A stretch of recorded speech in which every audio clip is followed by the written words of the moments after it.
G'day guys, welcome to today's tutorial. Today we are talking about the banded deadlift. You can see how this banded deadlift is set up. That it is a little bit full on, however, it's just because we don't have anchor points. Hopefully your deadlifting platform does have anchor points. If you don't, you can definitely use dumbbells as I have. Okay, so the banded deadlift. Why on earth would we put bands on this? Well, what we know is that as, just like most banded exercises, as this band comes up higher, we gauge more resistance. So what is this trying to train?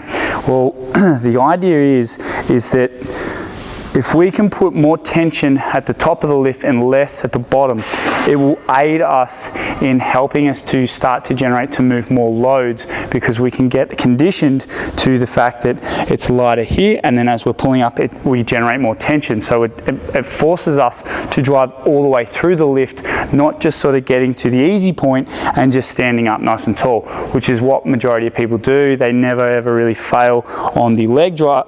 They very much fail on the leg drive component rather than so much the standing up tall phase. So we're just adding that extra tension, that extra load as we get up. So what we can notice, especially depending on your band width and tension, the higher this band goes, you'd probably put on maybe 10 to 15 kilos extra once you're at the top. So all of a sudden our body has to adjust to, oh, this is an increasing load as we keep pushing through. So how do we set this up? Well, it's pretty obvious that we're going to have our anchor points, and we want this band as close to the weight as possible, just to keep it nice and even. And obviously we want it nice and evenly set up so that when we're coming up, we're not tilting left or right. Okay, so how are we going to execute this? Well, today I'll do it in a conventional stance, but you can do it either in a sumo stance or a conventional stance, whatever suits you best. Conventional suits me.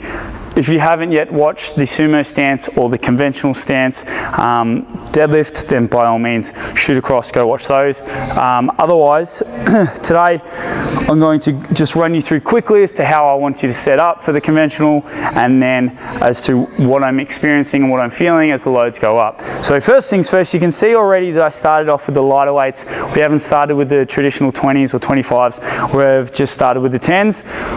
And that's purely so that my body can adjust to the fact that we're going to have load coming through it and heavier loads at different portions of the lift.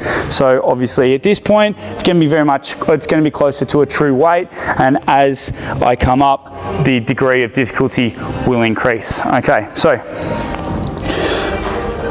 to go through the conventional stance, just quickly, we're going to create 3 points of contact. We're going to screw our feet in, knees are going to go out, allow some room for our body to fall into, and also create hip stability through my backside. I'm going to be pulling my shoulder blades back and down, taking a big deep breath in, but making sure that this bottom rib is also headed towards my, my top of my pelvis, and bracing this midsection.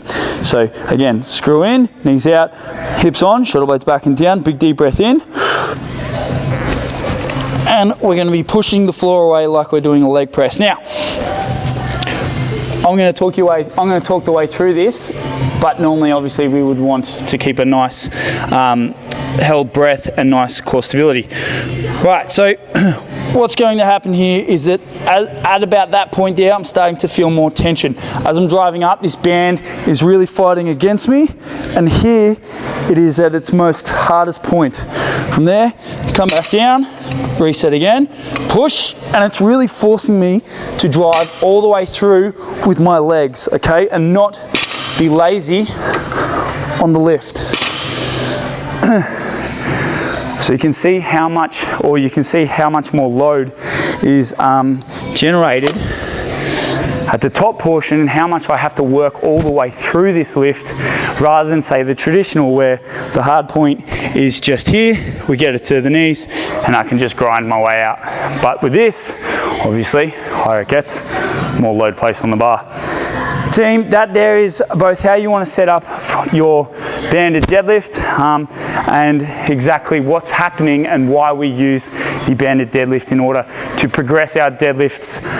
Really, really good plateau breaker, the banded deadlift, just because it adds that extra stimulus on top of what we're already performing, and it makes us and forces us to drive all the way through the lift, not just get lazy and complacent, especially at the top point where it's potentially the easiest. All right team, that there is your banded deadlift.